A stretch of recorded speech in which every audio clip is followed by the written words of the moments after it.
But, Perk, you said that, the Lakers really need potentially another star. Make your case. Well, they do. I mean, when you think about it, when you look around the league and you look at the contenders, all the contenders have 3 legitimate stars. The Golden State Warriors, the Denver Nuggets, the Phoenix Suns, the Boston Celtics, the Milwaukee Bucks.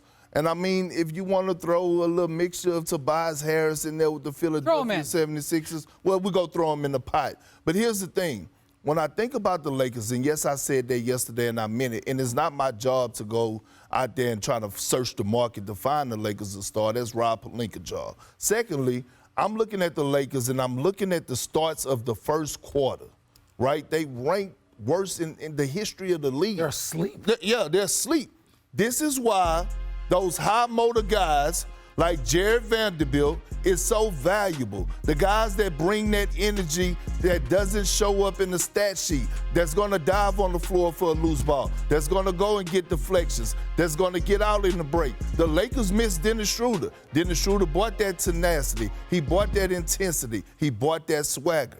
But, Perk, LeBron and AD, they won it all in 2020 without a third star. And remember, they can't trade most of their potential trade chips until mid-December or January. So, Brian, do you agree? Do they need to look elsewhere to find someone that can really help this dynamic duo? I am going to reach into the wisdom of Pat Riley. Please, give it to me. Who once likes to say, you have to be an active participant in your own rescue, which means that they have to look within before they look outside. What I think they got to do, Perk, they got to split up D'Angelo Russell and Austin Reeves. I don't know who has to come out of the starting lineup. The two of them on the court together are not producing well. They both need the ball. When I covered Austin Reeves this summer with Team USA, he was terrific. They brought him off the bench. I think they should consider spreading those guys out, letting Austin Reeves have part of the game where he can come off the bench, and they need to get healthy. So they get healthy and they make some structural changes, then I think that's when they can, and then if they don't fix it, then they can evaluate whether they can do what they did last year and just get to the break and change it all around and make a run. I'm with you on this. Look within. I mean, there's enough parts there if healthy. And Austin Reeves is not the same guy he was for Team USA, and you're right, Brian, not the same guy he was last year for the Lakers.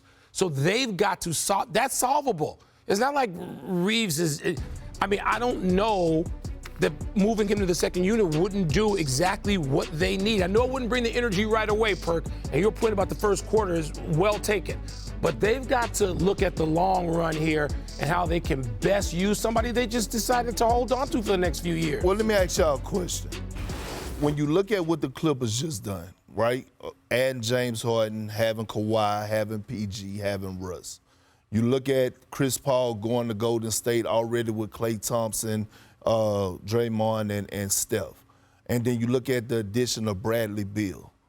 They need more.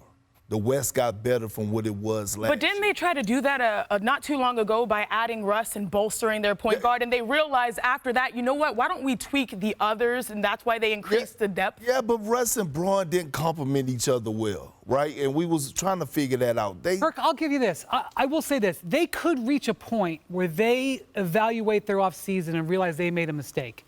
That bringing the bulk of the team back was a mistake. They could reach that.